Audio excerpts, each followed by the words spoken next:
నిజాన్ని నిర్భయంగా రాస్తే తల 1000 వక్కలవుతుందని ఏమన్నా నీచ జర్నలిజం నడిపేటటువంటి పత్రికలకి శాపముందో ఏమిటో అర్థం కావట్లేదు.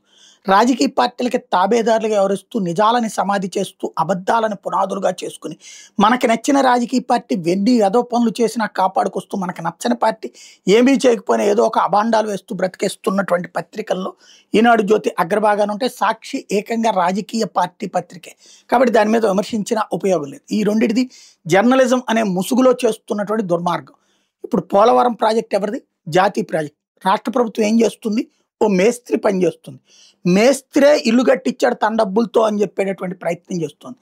కేంద్ర ప్రభుత్వం ఇచ్చిన డబ్బులు దారి మళ్లించేసుకుని వేరే వాటికి మళ్లించేసి పోలవరం నిర్వాసితులకు పరిహారం కూడా ఇవ్వకపోతే కేంద్ర మంత్రి పాటిల్ మొన్న వార్నింగ్లు ఇచ్చి పంపిస్తే ఇప్పుడు ఆ డబ్బుల్లో 1100 కోట్ల రూపాయలు పెట్టి పునరావాసానికి ఇస్తుంటే వాళ్ళందరూ సంబరాలు చేసుకుంటున్నారంటే సంతోషాలు చేసుకుంటున్నారట, ఇంకా డబ్బులు రిలీజ్ కాకముందని. ఇంకొక విచిత్రమైనటువంటి పరిస్థితి ఏంటంటే ఇవాళ వాళ్ళ దగ్గర అక్కడ పంటలు పండేటటువంటి అద్భుతమైనటువంటి భూమి వదులుకుని ఈ నిర్వాసిత కాలనీలో ఉండటం అంటే ఓ రకంగా చెప్పాలంటే 10 అంతస్తుల బిల్డింగ్ ఉన్నోడు ఓ పాక దగ్గరకు వచ్చి ఉంటామంటే వాళ్ళకి కష్టమే కానీ పెద్ద ప్రయోజనం ఏమీ లేదు. ప్రభుత్వం ఇచ్చే పరిహారం ఎందుకు పనికిరాదు. అది కేవలం నామమాత్రానికే పనికొస్తుంది.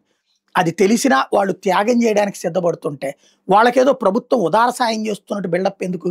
కేంద్ర ప్రభుత్వం అయినా రాష్ట్ర ప్రభుత్వం అయినా వాళ్ళ భూమి మనం తీసుకుంటే ఇప్పుడు అమరావతి వాళ్ళు త్యాగం చేశారంటున్నాం, పోలవరం వాళ్ళు వచ్చేవాళ్ళు సంతోషపడిపోతున్నారని చెప్తున్నాం. ఎందుకు ఇట్లాగా ఈ వ్యత్యాసంతో కూడిన వార్తలు ఎందుకు? ఒక్కసారి ఆత్మవిమర్శ చేసుకోలేరా?